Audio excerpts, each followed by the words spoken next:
Hi hello నమస్తే. మీరు వింటున్నారు డాక్టర్ కాశీగారి ప్రసాద్ టాక్స్.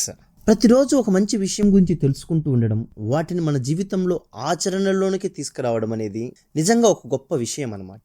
జీవితం అంటే రకరకాల అనుభవాల సమ్మిళితమే కదా.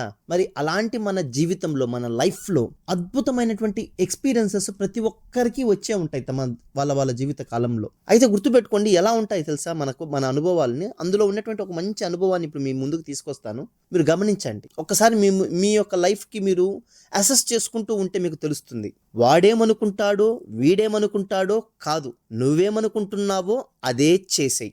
నిన్ను అన్నవాడెవరు కష్టం వస్తే నీకు సహాయం చేయడు. ఏ కష్టం వచ్చినా ఏదైనా సరే నీకు అనుభవాన్ని నేర్పిస్తుంది. ప్రపంచంలో ఏ మనిషి మంచోడు అని చెడ్డోడు అని చెప్పలేము. ప్రతి మనిషిలో ఖచ్చితంగా నెగిటివ్ లక్షణాలు ఉంటాయి, సమయం వచ్చినప్పుడు మాత్రమే బయటపడతాయి. జీవితంలో ఆనందం, సంతోషం, సంతృప్తి, విజయం అనేవి మనం చేసుకునే కర్మల నిర్ణయం మీద ఆధారపడి ఉంటుంది. మోసంతో వచ్చే విజయం కన్నా నిజాయితీగా గల ఓటమే గౌరవంగా ఉంటుంది. మనల్ని మనం నమ్ముకున్నంత కాలం విజయం మన వెంటే ఉంటుంది. స్వశక్తిని మించిన ఆస్తి ప్రపంచంలో మరేదేనూ లేదు.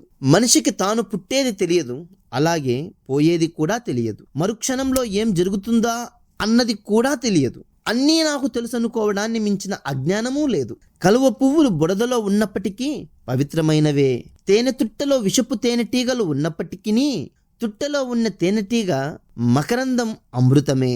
అదేవిధంగా చుట్టూ ఉన్న పరిస్థితులను బట్టి ఎవరినీ తక్కువగా అంచనా వేయకండి. మనం నిత్యం 3 రకాల వ్యక్తులను గుర్తించుకోవాలి. 1, నిన్ను కష్టాల నుండి రక్షించిన వారిని. 2, నీవు కష్టాల్లో ఉన్నప్పుడు చూస్తూ నీకు దూరంగా వెళ్ళిపోయే వారిని. 3, నిన్ను కష్టాల్లోకి నెట్టిన వారిని. అంటే జీవితంలో డిఫికల్టీస్, కష్టాలు అనేవి తప్పకుండా వస్తాయి. మరి వచ్చిన కష్టానికి ప్రతిదానికి ఒక కారణం అయితే ఉంటుంది. మరి ఆ కారణాన్ని అనుగుణంగా తీసుకొని మన జీవితంలో మనకెవరు కష్టం వచ్చినప్పుడు నిలబడ్డారు, మనకెవరు కష్టాన్ని క్రియేట్ చేశారు, మనకెవరు కష్టం వచ్చినప్పుడు నన్ను చూస్తూ కష్టాల్లోంచి వదిలేసి వెళ్ళిపోయారు. నిజంగా చూడండి, ఒక అద్భుతం కదా ఇది. ప్రతిరోజు ప్రతి నిమిషం కూడా ఒక డిఫికల్ట్ ఛాలెంజే. మరి అలాంటి ఛాలెంజెస్ నుంచి వ్యక్తిత్వాలని మనం గమనించగలగాల. తద్వారా మన వ్యక్తిత్వాన్ని, మన క్యారెక్టర్ని కూడా సమాజం వైపుకు మలుచుకొని ఇతరులకు ఎప్పుడైతే కష్టం వస్తుందో, ఇతరులకు ఎప్పుడైతే మన అవసరమైతే వస్తుందో, ఇతరులతో ఎప్పుడైతే మనం అనే వాళ్ళం అవసరం ఉంటామో ఆ క్షణంలో మనం ఎలా ప్రవర్తిస్తున్నామని తెలుసుకోవడమే ఒక జీవిత లక్ష్యం.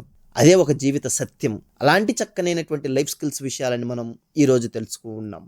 సో చక్కనైనటువంటి జీవిత లక్ష్యాలతో, తద్వారా అద్భుతమైనటువంటి గమ్యాలను చేరుకునేటువంటి క్రమంలో మన యొక్క బుద్ధిని, మన తెలివితేటల్ని, మన చదువుని, మన సంస్కారాన్ని, మనకున్నటువంటి ఈ జీవితాన్ని, పుట్టినటువంటి కుటుంబానికి, ఉన్నటువంటి ఊరికి, తద్వారా దేశానికి చక్కనైనటువంటి పేరు సంపాదించి పెట్టాల్సిన అవసరం ప్రతి ఒక్కరికి ఉన్నది. బాగా గుర్తుపెట్టుకోండి, directly or indirectly what ever we do that reflects on our nation. మన దేశం పైన దాని యొక్క చిరునామాని, మన దేశం పైన దాని యొక్క ప్రభావాన్ని చూపిస్తుంది. కాబట్టి తప్పకుండా మనం ప్రభావవంతులంగా ఉండాలి. కాబట్టి ప్రతి విషయాన్ని కూడా పరిశీలనతో పరిశీలించి అద్భుతమైనటువంటి మార్గంలో నడిచేటువంటి ప్రయత్నం తప్పకుండా చేయాలని ఆశిస్తూ మీ డాక్టర్ కాశీగారి ప్రసాద్. ఒక చిన్న విన్నపం అండి, ఇలా మంచి మంచి విషయాలని ప్రతిరోజు ప్రతినిత్యం 10 మందికి అందించేదంలోనే సంతోషాన్ని చూస్తూ ఉన్నాను. కాబట్టి ఇలాంటి సంతోషాన్ని 10 మందికి పంచేటువంటి కార్యక్రమం మీరు కూడా చేయాలని ఆశిస్తూ మన కాశీగారి ప్రసాద్ యూట్యూబ్ ఛానల్ని సబ్స్క్రైబ్ చేసుకుంటూ 10 మందికి ఇలాంటి మంచి విషయాలను అందించేటువంటి ప్రయత్నం చేయండి. ఎందుకంటే సమాజాన్ని good deeds, good actions, good ideas, good thoughts and good పర్సనాలిటీస్తో నింపుకున్నప్పుడు సమాజం మంచిగా ఉంటుంది. 10 మంది మంచిగా ఉండేటువంటి జీవితాన్ని గడపవచ్చు. కాబట్టి తప్పకుండా మన ఛానల్ని మీరు సబ్స్క్రైబ్ చేసుకొని 10 మందికి అందించవలసిందిగా కూడా కోరుకుంటూ ఉన్నాను. నమస్తే.